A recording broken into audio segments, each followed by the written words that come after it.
vamos con este último eje, el tercero, que habla sobre la lengua, específicamente en este punto de la enseñanza de la lengua y la literatura.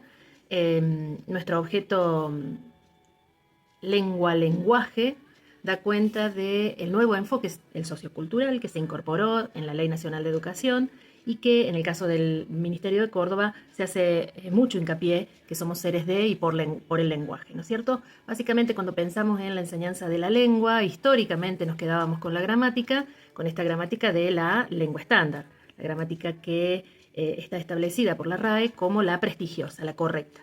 Más allá de eso, que uno puede generar un montón de discusión al respecto, lo que desde la propuesta de Beatriz Vixio, en el marco de todas las nuevas corrientes de estudio de la lengua, en la lingüística surge la sociolingüística, que le da lugar a las variantes particulares del uso de la lengua, en este caso del español, en las distintas regiones donde se lo habla. No solo entran en juego cuestiones de lugar, los dialectos, sino cuestiones de edad, los cronos, cuestiones de condición socioeconómica, cultural. Allí lo enseñamos normalmente con la denominación sociolectos. Sin embargo, poner en discusión el estudio de estas particularidades que la lengua tiene en las distintas regiones o en las distintas aulas, quizás de manera más situada, nos permitió entender que lo que tenemos que reconocer es la identidad que traen nuestros estudiantes o nuestras estudiantes con su lengua materna y que la escuela debería, en primer lugar, reconocerlas, pero que a la vez intentar que alcancen un conocimiento, una solidez, una capacidad de adecuación en la lengua estándar, que es la que les permitirá, digo lengua estándar entre comillas, ya comentamos sobre ella, la que les permitirá avanzar como ciudadanos del mundo, entrar en esta cultura letrada gigante en donde nos movemos y seguramente permitir la consecución en su formación, en su alfabetización académica o avanzada. Históricamente la lengua estándar era la lengua prestigiosa, es la lengua prestigiosa reconocida por la academia, que tiene una serie de reglas y normas entendidas en términos solamente del uso correcto.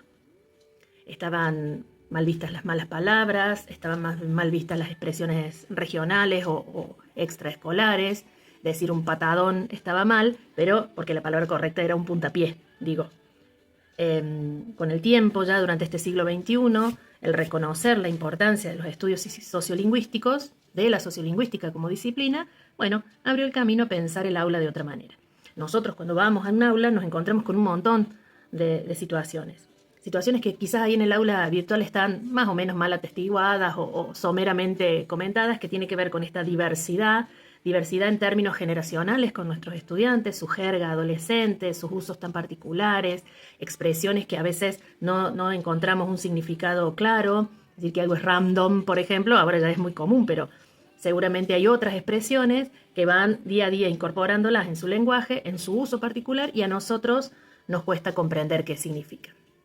No solo eso, sino también cuestiones como el lenguaje inclusivo y todo el debate en torno a eso, todo lo que ha provocado, como desde la academia no se lo reconoce, no se reconoce el uso de la E inclusiva, pero sí en el ámbito de lo ideológico, de aquella decisión personal de su uso o no, en términos de sentirse reconocido o reconocer al otro, a la otra, al otro.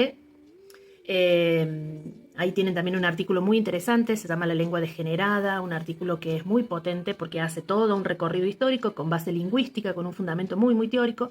Me parece interesante para poder generar una discusión. Yo no sé si hoy el lenguaje inclusivo es una discusión en las aulas.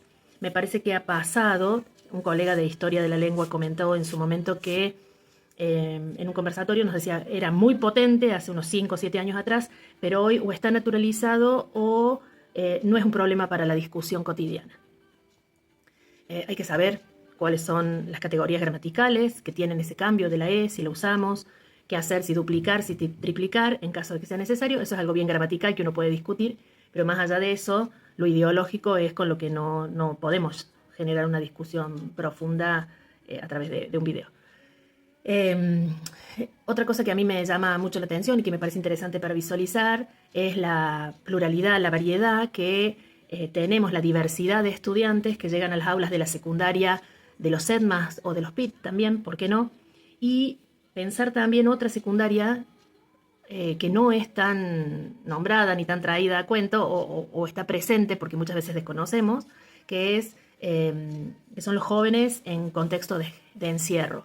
Eso también es algo muy particular para tener en cuenta, para pensar cuando uno va construyendo esta imagen de estudiante hablante de una lengua que es común en tanto idioma, que es común en tanto sistema codificado establecido, pero que también tiene sus particularidades en su desarrollo como lenguaje de época también.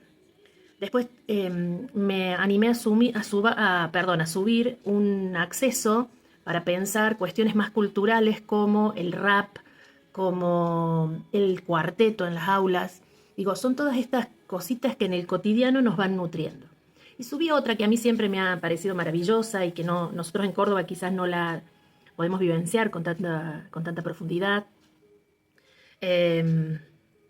pero que sí debe contribuir a la reflexión, que es la educación intercultural bilingüe, o en realidad el bilingüismo. En lo particular, estudiando en Rosario, me sorprendió cuando colegas comentaban su experiencia en escuelas donde había muchos miembros de comunidades traídas del norte, algunos wichí, uno que otro mbiá. Bueno, había algunas comunidades que habían sido trasplantadas por una decisión política, económica en su momento de un gobernador y que estaban viviendo en Rosario y asistiendo a escuelas con lo que eso implicaba. Ahí, por ejemplo, me hizo mucho ruido y me pareció muy interesante. Nosotros en Córdoba no tenemos grandes comunidades, pero sí tenemos mucha inmigración. Otra de las cuestiones también que he agregado, que tiene que ver con esto de hacernos pensar, cuestiones culturales, cuestiones de la inmigración, lo que lo sociocultural involucra, que no siempre estamos pensándolo como tal, más allá de la diversidad entendida como vinculada a discapacidades o cuestiones de dificultades de aprendizaje. Eso nos excede, pero está también presente. Pero no tiene que ver directamente con la lengua, sino tiene que ver con estrategias didácticas y otras cuestiones. Retomando un poco lo importante, es decir, en este último eje les propongo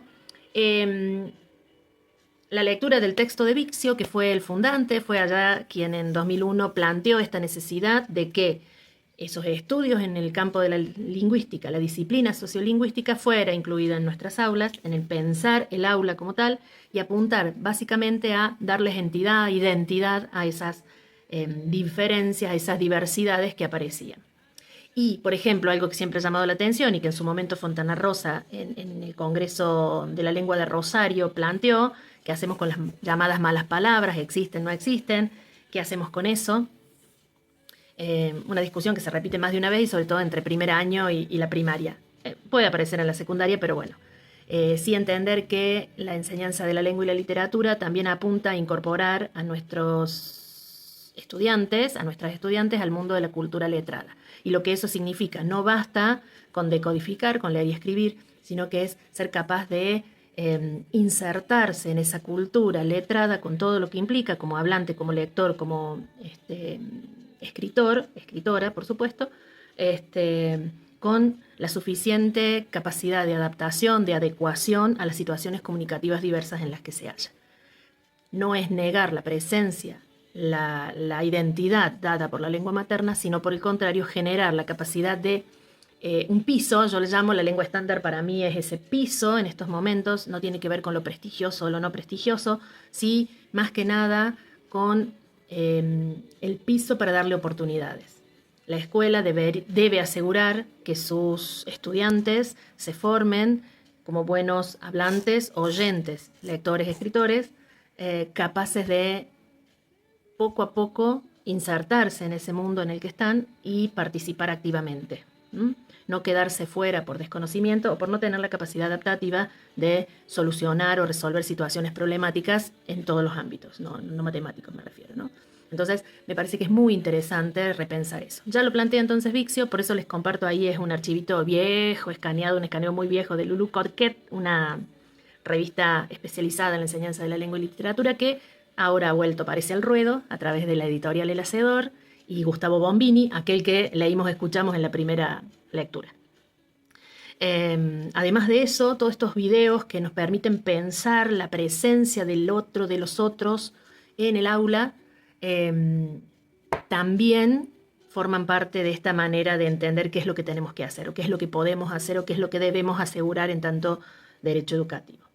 Y Puedo sugerir un montón de otra bibliografía, hay un par de libros ahí muy interesantes que seguramente en algún momento de la vida han encontrado o encontrarán, pero básicamente para este tercer eje, el foco está en esta propuesta de pensar y repensar la multiculturalidad en el aula, la presencia fuerte de esas lenguas maternas y cómo esas lenguas maternas constituyen mundos a veces muy acotaditos, muy chiquititos, que nosotros necesitamos que vayan ampliándose. Bueno, y la literatura como puerta de entrada a esa cultura letrada, con más o menos letras, con más o menos extensión, siempre es un gran camino. Repito 1000 veces esto, pero la literatura es una gran puerta de entrada que abre sobre todo puertas o abre la cabeza y nos permite salir hacia adelante.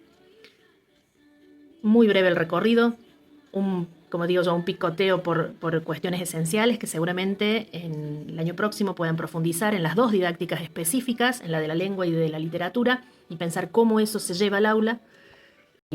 Este seminario, como mera aproximación, como con un recortadísimo recorrido, simplemente pretende invitarlas e invitarlos a adentrarse en el mundo de la lengua y la literatura, en la enseñanza de ellas en el aula.